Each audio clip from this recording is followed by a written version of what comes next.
আন্তঃৰাষ্ট্ৰীয় কেৰাটে প্ৰতিযোগিতাত স্বৰ্ণ পদক জয়ী হামজানান লাংথাছা চৰকাৰী সাহায্যৰ পৰা বঞ্চিত অতি প্ৰতিভাৱান খেলুৱৈগৰাকীক আপুনি চিনি পায়নে?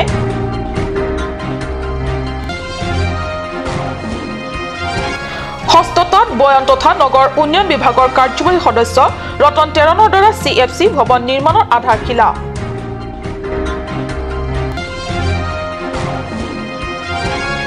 হাফলঙৰ দিবাৰাই হাইস্কুলৰ খেলপথাৰত আৰম্ভ 3 সংখ্যক জুদিমা উৎসৱ।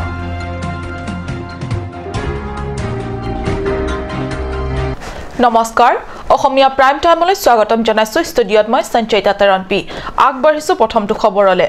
প্ৰতিভাৰ কোনো অভাৱ নাই, যদি অভাৱ হৈছে সেয়া কেৱল চৰকাৰী সদিচ্ছাৰ। মাথো ৰাষ্ট্ৰীয় পৰ্যায়তে নহয়, আন্তঃৰাষ্ট্ৰীয় পৰ্যায়তো উজলি উঠিল কাৰ্বি আংলঙৰ এজন উদয়মান খেলুৱৈ। আন্তঃৰাষ্ট্ৰীয় কেৰাটে প্ৰতিযোগিতাত স্বৰ্ণ পদক আজৰি আনিবলৈ সক্ষম হোৱা খেলুৱৈজনক কিন্তু খবৰ ল'বলৈ আহৰি নাই কাৰো। আৰ্থিক দিনতাৰ বাবে এতিয়া জীৱনৰ প্ৰতিটো খোজত থমকি ৰ'ব লগা হৈছে কেইবাটাও স্বৰ্ণ পদক জয়ী প্ৰতিভাৱান যুৱ খেলুৱৈ হামজানান লাংথাছা। আন্তঃৰাষ্ট্ৰীয় বক্সিঙত স্বৰ্ণজয়ী অংকুচিতা বড়োক আপুনি চিনি পায়। অংকুচিতাক চিনি পায় চৰকাৰেও, কিন্তু 2017ত একেদৰে আন্তঃৰাষ্ট্ৰীয় স্বৰ্ণজয়ী হামজানান লাংথাছাক আপুনি চিনি পায়নে? হয়, ৰাজ্য অথবা ৰাষ্ট্ৰীয় সংবাদ মাধ্যমে কোনোদিনেই বিচাৰি নোপোৱা এই হামজানান লাংথাছা। প্ৰথমবাৰৰ বাবে কাট নিউজ চেনেলে বিচাৰি উলিওৱা এইগৰাকী হামজানানৰ ঘৰ কাৰ্বি আংলং জিলাৰ বকলিয়াঘাটৰ সোণপুৰা ডিমাচা গাঁৱত। ফুলমন লাংথাছা আৰু সুভদ্ৰা ফংলছাৰ পুত্ৰ হামজানান 10ম শ্ৰেণীৰ ছাত্ৰ। সৰুৰে পৰা খেলা ধূলাত যথেষ্ট ৰাপ থকা হামজান এগৰাকী কেৰাটে খেলুৱৈ। জিলা ভিত্তিক প্ৰতিযোগিতা বাদেই ৰাষ্ট্ৰীয় আন্তঃৰাষ্ট্ৰীয় প্ৰতিযোগিতা য'তেই অংশ লৈছে তাতেই অপ্ৰতিৰোধ্য হৈ স্বৰ্ণ বুটলিবলৈ সক্ষম হৈছে হামজানান। 2017 বৰ্ষ হামজানানৰ বাবে এটা ইতিবাচক তথা অন্যতম সফলতাৰ বছৰ হিচাপে চিহ্নিত হয়, কিয়নো 2017ৰ 28 মে'ত পশ্চিম বংগৰ দীঘা বিচত অনুষ্ঠিত ইণ্টাৰনেশ্যনেল কেৰাটে চেম্পিয়নশ্বিপত স্বৰ্ণ পদক আজৰি আনিবলৈ সক্ষম হয় হামজানান। কিন্তু এই ক্ষেত্ৰত হামজানানে চৰকাৰৰ পৰা ফুটা কৰি এটা লাভ কৰিব যে দূৰৰে কথা। শুভেচ্ছামূলক বাৰ্তা এটাও নাপালে খেলুৱৈগৰাকীয়ে। উদ্বেগজনকভাৱে নীৰৱ স্থানীয় স্বায়ত্তশাসিত পৰিষদৰ কৰ্তৃপক্ষ। সেয়া যি কি নহওক, হামজানান এই কৰ্তৃত্বত গৌৰৱান্বিত সোণপুৰা অঞ্চলবাসী। মোৰ নাম হামজানান লাংথাছা, ঘৰ বকলিয়া সোণপুৰা গাঁও আৰু কিবা কাৰ্বি আংলং জিলা। মই কাৰাটে খেলোঁ আৰু কিবা লামডিঙত খেলিছোঁ 2বাৰ, কিবা ষ্টেট লেভেল, আৰু তাৰপিছতে ষ্টেট লেভেল খেলিছোঁ নেশ্যনেল অলিম্পিক কিবাত হৈছিলে ছত্তীশগড়ত হৈছিলে first national traditional Olympic martial art game. আৰু লাষ্টলি ৰিচেণ্টলি মই কিবাত খেলিছিলোঁ দীঘা ৱেষ্ট বেংগল, আৰু তাতে ইণ্টাৰনেশ্যনেল লেভেল হৈছিলে World Profession Karate Federation of India organise কৰিছিলে, আৰু তাতে অৰ্গেনাইজ কৰা মানুহ হ'ল বোধ নাৰায়ণ যাদৱ। আৰু মোৰ কিবা গ'ল্ড মেডেল পাবলৈ মোৰ তাতে কিবা হৈছে, গ'ল্ড মেডেল পাইছোঁ। আৰু তাতে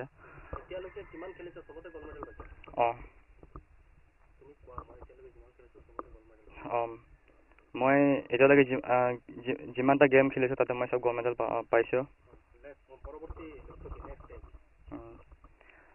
নেক্সট টাইম মোৰ নিজৰ চেল্ফ কনফিডেঞ্চ আছে, আৰু মই চব গেমত মই গ'ল্ড মেডেল পাবলৈ মই কিবা কৰিম, আৰু মোৰ ইচ্ছাও আছে, আৰু মোৰ নিজৰ চেল্ফ কনফিডেঞ্চো আছে কি মই চব গেমত মই গ'ল্ড মেডেল পাম। উল্লেখ্য, ইয়াৰ পূৰ্বেও হামজানানে নেপালত অনুষ্ঠিত আন্তঃৰাষ্ট্ৰীয় কেৰাটেৰ বাবে আমন্ত্ৰণ পাইছিল, যদিও আৰ্থিক অভাৱ অনাটনৰ বাবে সেই সপোন পূৰণ হোৱা নাছিল। এই ক্ষেত্ৰত ক্ষোভ হামজানানৰ পিতৃ। এতিয়া দল সংগঠন বা চৰকাৰৰ চকুত পৰা নাই। আচল কথাটো বা মোৰ প্ৰতি কিবা ল'ৰাৰ প্ৰতি বা ইমান দৃষ্টি দিয়া নাই চাগে, সেইকাৰণে এনেকুৱা হ'বলৈ পালে বুলি মোৰ দৃঢ় বিশ্বাস আছে। কাৰণ প্ৰতিবাৰতে খেলত গ'ল্ড মেডেল লৈ আনিছে যেতিয়া আৰু এতিয়া যদি পৰৱৰ্তী খেল খেলিবলৈ গ'লেও নিশ্চয় মানে আনিব বুলি মোৰ এটা বিশ্বাস আছে, প্ৰতিভা আছে যেতিয়া।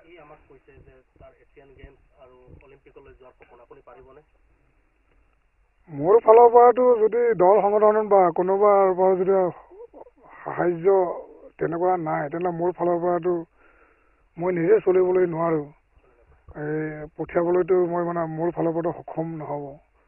কিন্তু প্ৰতিভা থাকিলেও এতিয়া উপায়টো নাই, যিমান প্ৰতিভা থাকিলেও এতিয়া আজিকালি ধৰ প্ৰতিটো খোজতে এই অৰ্থৰ প্ৰয়োজন, গতিকে অৰ্থ নহ'লেতো কোনো কাম কৰিব নোৱাৰে। সেইকাৰণে সেইফালৰ পৰা মানে মোৰ ল'ৰাটো খেলত পাৰ্টিচিপেট কৰোঁতে পঠাব নোৱাৰাৰ কাৰণে মোৰ এটা বহুত মনত দুখ এটা আছে। যদি চৰকাৰৰ পৰা যদি তেনেকুৱা সুবিধা পায় তেনেহ'লে মইতো নথৈ আনন্দ পাম আৰু ল'ৰাটো ভৱিষ্যতৰ পৰৱৰ্তী পৰ্যায়ত ল'ৰাটো তেনেকুৱাই মানে ৰাষ্ট্ৰীয় আন্তঃৰাষ্ট্ৰীয় খেলত পাৰ্টিচিপেট কৰি বা দেশৰ কাৰণে বা নিজৰ কাৰণে দেশৰ কাৰণে অঞ্চলৰ কাৰণে সুনাম গঢ়ি আনিবলৈ মোৰ এটা দৃঢ় বিশ্বাস আছে। এইবাৰ হামজাননৰ ইচ্ছা এছিয়ান গেমছ আৰু অলিম্পিকত স্বৰ্ণ জয়। হামজাননলৈ আমাৰ শুভেচ্ছা থাকিল। অনাগত দিনত আৰু আগুৱাই যাওক অসম আৰু অসমীয়াৰ সম্পদ হামজানত লাংথাচা। হাওড়াঘাটৰ পৰা গৌতম চন্দা ৰিপৰ্ট, কাট নিউজ। পৰিৱৰ্তনৰ বাবে হওক অথবা জনসাধাৰণ চকুত চমক সৃষ্টিৰ বাবে পৰিষদৰ মুখ্য কাৰ্যবাহী সদস্য তুলিৰাম ৰংহাঙে একেদিনাই কোটি কোটি ব্যয় সাপেক্ষে ৭-৮টাকৈ নিৰ্মাণৰ আধাৰশিলা স্থাপন কৰিছে জিলাৰ সমষ্টিয়ে। ইয়াৰ বিপৰীতে কাৰ্যবাহী সদস্য ৰতন তেৰণে বৃহস্পতিবাৰে লুম্বাজং পৰিষদীয় সমষ্টিৰ দিছবায়ত স্বাস্থ্য বিভাগৰ কাৰ্যবাহী সদস্য খনসিং ৰংপিৰ উপস্থিতিত CFC ভৱন এটি নিৰ্মাণৰ আধাৰশিলা স্থাপন কৰে। কাৰ্বি পৰিষদৰ সদস্য ৰতন তেৰণৰ দ্বাৰা CFC ভৱন নিৰ্মাণৰ আধাৰশিলা স্থাপন অনুষ্ঠানত কাৰ্যবাহী সদস্য খনসিং ৰংপিকে ধৰি RSS কাৰ্বি আংলং জিলা কমিটিৰ সভাপতি হাৰসিং তেৰণ, কাৰ্বি আংলং স্বায়ত্ত শাসিত পৰিষদৰ সচিব নিৰলা ফাংচপি উপস্থিত থাকে।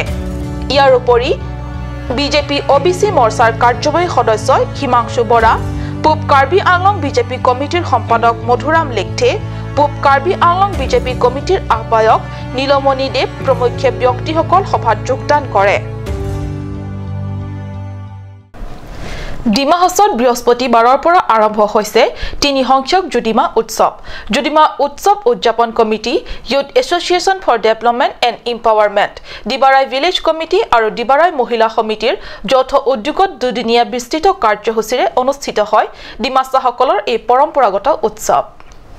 ডিমা হাছাওৰ মুখ্য কাৰ্যবাহী সদস্য দেৱলাল গাৰ্লুচাই উন্মোচনীৰে শুভাৰম্ভণি হোৱা অনুষ্ঠানটিত জিলা উপায়ুক্ত দেৱজিৎ হাজৰিকা, ৪৩ অসম ৰাইফেলছৰ কামাণ্ডেণ্ট গগন পাণ্ডে, মেজৰ শৈলেন্দ্ৰ যাদৱ, কাৰ্যবাহী সদস্য কুলেন্দ্ৰ দেওলগাপু, পৰিষদৰ অধ্যক্ষ ৰানু লাংথাচা আৰু সদস্য এনগাম ৰথাং মাৰ প্ৰমুখ্য বহু গণ্যমান্য ব্যক্তিসকল উপস্থিত থাকে। উৎসৱত কেৱল জুডিমা অৰ্থাৎ সুৰা উৎসৱত কেৱল উৎসৱেই নহয়, তাত ডিমাছাৰ পৰম্পৰাগত খেল, কৰ্মশালা, ছেমিনাৰকে ধৰি পৰ্বতাৰোহণ, চাইকেলিং, সাংস্কৃতিক সমদল আদি বাৰী ৰোহণীয়া কাৰ্যসূচীও অন্তৰ্ভুক্তি কৰা হয়। Empowerment including birth, death and worship are incomplete without the sacred use of Judima by the priest called Huzai. During marriage, carrying of Judima to the এই উৎসৱলৈ বিভিন্ন দৰ্শক তথা সাংস্কৃতিক প্ৰেমীসকলৰ অগণন লানি নিচিগা হুটেৰে বিৰি দি বাট নোপোৱা অৱস্থা হৈছে। উল্লেখ্য যে উৎসৱটি ২৯ ডিচেম্বৰত অন্ত পৰিব। হাফলঙৰ পৰা সুৰজ বৰ্মনৰ ৰিপৰ্ট, কাট নিউজ। আজি ২৮ ডিচেম্বৰ, ভাৰতৰ স্বাধীনতা সংগ্ৰামৰ ইতিহাসৰ বাবে আবেগৰ সৈতে জড়িত আজিৰ দিনটো। আজিৰ দিনটোত ১৮৮৮ চনত ভাৰতীয় জাতীয় কংগ্ৰেছ ভাৰত ভূমিত ভূমিষ্ঠ হয়। স্বাধীনোত্তৰ পিছত ভাৰত শাসনৰ বাগজৰী হাতত তুলি লৈছিল ৰাজনৈতিক দল কংগ্ৰেছে। কংগ্ৰেছৰ বাবে আজিৰ দিনটো অতি গুৰুত্বপূৰ্ণ দিন। সমগ্ৰ ভাৰতৰ লগতে সংগতি ৰাখি কাৰ্বি আংলং জিলাৰ কংগ্ৰেছ আই কাৰ্যালয়তো উদযাপন কৰে ১৩৩তম প্ৰতিষ্ঠা দিৱস। পুৱা 9:30 বজাত শ্ৰদ্ধাঞ্জলি অনুষ্ঠানৰ পিছতেই দিনৰ প্ৰায় 11 বজাত ৰাজহুৱা সভা অনুষ্ঠিত কৰা হয়। জিলা কংগ্ৰেছৰ প্ৰাক্তন সভাপতি প্ৰাণকুমাৰ দত্তৰ পৌৰোহিত্যত অনুষ্ঠিত সভাত কাৰ্বি আংলং স্বায়ত্ত শাসিত পৰিষদৰ প্ৰাক্তন কাৰ্যবাহী সদস্য অশোক তেৰণে মুখ্য অতিথি হিচাপে যোগদান কৰে। সন্মানীয় অতিথি হিচাপে জিলা কংগ্ৰেছৰ সাধাৰণ সম্পাদক বিদ্যাসিং ৰংপি, জিলা মহিলা কংগ্ৰেছৰ সভানেত্ৰী কাছাং টেৰাংপি সভাত উপস্থিত থাকে। সভাত উপস্থিত অতিথিসকলে ভাৰতীয় জাতীয় কংগ্ৰেছৰ প্ৰতিষ্ঠা দিনৰ পৰা এতিয়ালৈ দেশ তথা স্বজাতিৰ ক্ষেত্ৰত পালন কৰি অহা ভূমিকাৰ সন্দৰ্ভত আলোকপাত কৰে। উল্লেখ্য যে সদৌ কাৰ্বি আংলং জিলাৰ ব্লক পৰ্যায়ৰ কংগ্ৰেছ নেতা কৰ্মীসকলে সভাত অংশগ্ৰহণ কৰে। দিনজোৰা কাৰ্যসূচীৰ অংশ হিচাপে সন্ধিয়া 5 বজাত কাৰ্যালয় প্ৰাংগণত বন্তি প্ৰজ্বলন কৰে। সময় হৈছে চমু বাণিজ্যিক বিৰতিৰ।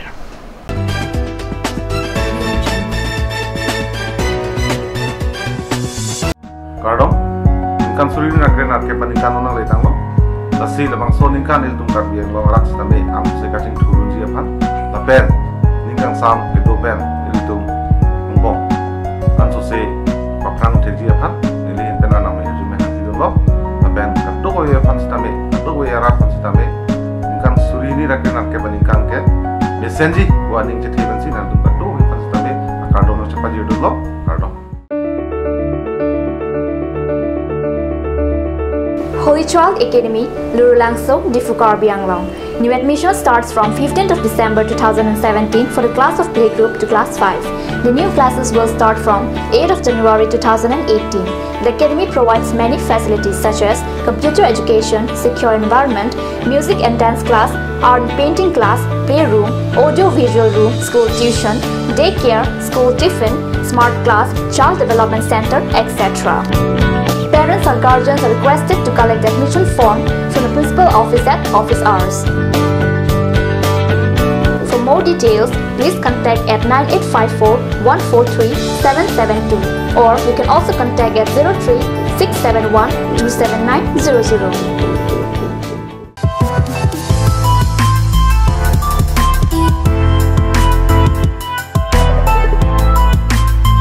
A huge and marvelous collections of winter wear for ladies, gents and kids are available at Marlin Showroom.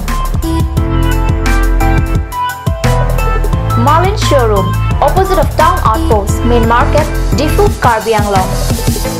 For more details, please contact at 9435-433-011 or 96788-35481.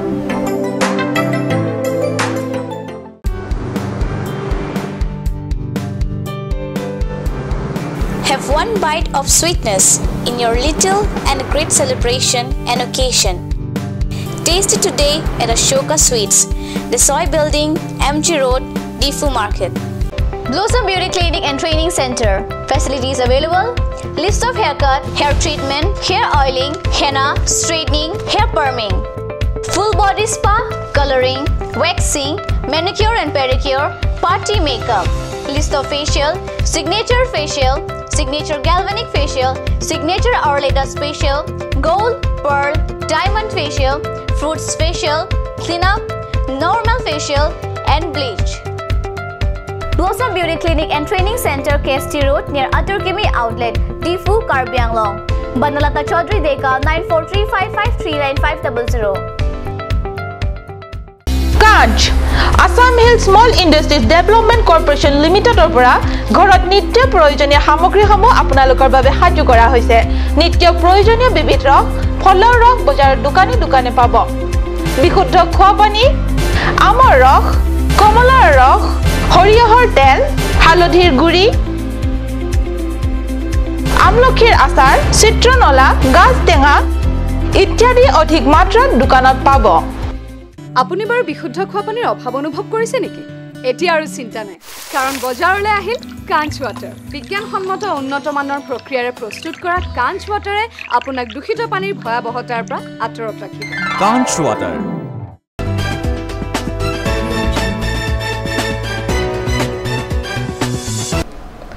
বিৰতিৰ পিছত পুনৰ স্বাগতম জনাইছো বাতৰি মজিয়ালে কাৰ্বিসকলৰ পৰম্পৰাগত খেল হাম্বি কাপাথু প্ৰতিযোগিতা আৰম্ভ পৰিষদৰ অধীনস্থ ডিফুৰ লৰুলাংছ স্থিত সাংস্কৃতিক পৰিক্ৰমা বিভাগৰ উদ্যোগত বিভাগীয় কাৰ্যালয় প্ৰাংগণত 28 ডিচেম্বৰৰ পৰা হৈছে আৰম্ভ পৰিষদৰ সাংস্কৃতিক পৰিক্ৰমা বিভাগৰ কাৰ্যবাহী সদস্য ৰূপসিং তেৰণৰ উন্মোচনেৰে শুভাৰম্ভ হোৱা খেলখনত জিলাখনৰ মুঠ 21টা দলে প্ৰতিযোগিতাত অৱতীৰ্ণ হ'ব উন্মোচনী অনুষ্ঠানত প্ৰাক্তন কাৰ্যবাহী সদস্য স্থানীয় বিদ্যা সিং ৰংপি কাৰ্বি সাংস্কৃতিক ছচাইটিৰ সভাপতি চন্দ্ৰ সিং ক্ৰ আৰু স্থানীয় গাঁওবুঢ়া প্ৰমুখ্যে নেতৃস্থানীয় ব্যক্তিসকল উপস্থিত থাকে প্ৰতিযোগিতাত প্ৰথম দ্বিতীয় আৰু তৃতীয় স্থানত বিজয়ীসকলক ট্ৰফি আৰু প্ৰশস্তি পত্ৰ প্ৰদান কৰা হ'ব Buang tingni rang son lonon owi meeting muchini ave la chini team department hin pen la so hambi pathu am so se pache thangji ba la so non owi kimi ban ko pachali ji pesi awar sai kipi la se piningan ke meeting department hin pen la so hambi pathu bangke ingding follow Karbi এই জাতীয় খেলৰ বিশ্ব দৰবাৰত প্ৰচাৰ আৰু প্ৰসাৰ লাভ কৰাৰ উদ্দেশ্যৰে অনুষ্ঠিত কৰে হাম্বি কেপাটু খেল উল্লেখ্য ইয়াৰ উপৰিও কাৰ্বি সমাজত আছে এনে আৰু বহু জাতীয় খেল যি এতিয়াও প্ৰচাৰ তথা প্ৰসাৰ লাভ কৰিবলৈ বহু বাকি অনাগত দিনবোৰত সেই সমূহ এইদৰে প্ৰচাৰৰ লগে লগে জনপ্ৰিয়তা লাভ কৰিব বুলি আশা কৰা যায় উত্তৰ পূৰ্বাঞ্চলত বিভিন্ন ৰাজ্য তথা জিলাসমূহত বসবাস কৰা কাৰ্বিসকলৰ মাজত সহজ সংস্পৰ্শৰ একমাত্ৰ অন্যতম মাধ্যম হৈছে সাংস্কৃতিক বিনিময় তাকে কৰিবলৈ যোৱা বছৰত কাৰ্বি ফিল্ম ছচাইটিৰ উদ্যোগত ছচাইটিৰ এটা টিমে মেঘালয়ত অনুষ্ঠিত কৰিছিল সুন্দৰ সাংস্কৃতিক সন্ধিয়া এই সুন্দৰ উৎসাহমূলক কৰ্মই মেঘালয়ৰ কাৰ্বিসকলৰ মনত হাস বহুৱাই দিছিল কাৰ্বি ফিল্ম ছচাইটিয়ে এই কাৰ্যৰ বাবে হলাক জনোৱাৰ লগতে পুনৰ ছচাইটিৰ বিষয়ববীয়াসকলৰ সৈতে এক অন্তৰংগ আলাপত মিলিত হোৱাৰ উদ্দেশ্যৰে মেঘালয়ৰ পৰা ডিফুলৈ আহি কাৰ্বি ফিল্ম ছচাইটিৰে কাৰ্বি ৰাংচিনা চাৰ্পো প্ৰেক্ষাগৃহত 28 ডিচেম্বৰত অনুষ্ঠিত হয় এখন গুৰুত্বপূৰ্ণ সভা কাৰ্বি ফিল্ম ছচাইটিৰ সভাপতি বিদ্যা সিং ৰংপিৰ পৌৰোহিত্যত অনুষ্ঠিত সভাত কাৰ্বি পৰিষদৰ অৱসৰপ্ৰাপ্ত যুটীয়া সচিব ধনেশ্বৰ ইংতি কাৰ্বি সাংস্কৃতিক সমিতিৰ সভাপতি চন্দ্ৰ সিং ক্ৰ প্ৰাক্তন বিধায়ক চন্দ্ৰকান্ত দেৰা প্ৰমুখ্য ব্যক্তিসকল উপস্থিত থাকে সভাত সাংস্কৃতিক বিষয়ৰ উপৰিও মেঘালয়ত বসবাস কৰা কাৰ্বিসকলে সন্মুখীন হ'বলগীয়া সমস্যাৰ বিষয়ে সভাত সদৰি কৰে আৰু তেওঁলোকৰ সমস্যাসমূহৰ সন্দৰ্ভত কাৰ্বি স্বায়ত্তশাসিত পৰিষদৰ মুখ্য কাৰ্যবাহী সদস্য তথা সদস্যসকলৰে মিলিত বিতংভাৱে অৱগত কৰাৰ লগতে মেঘালয় চৰকাৰৰ সৈতে আলোচনা বিলোচনা কৰাৰ বাবে উদ্যোগ ল'বলৈ অনুৰোধ জনোৱাৰ কথাও সভাত ব্যক্ত কৰে মেঘালয়বাসী কাৰ্বিসকলে আজিৰ অসমীয়া প্ৰাইম টাইম ইমানতে সামৰিছো ধন্যবাদ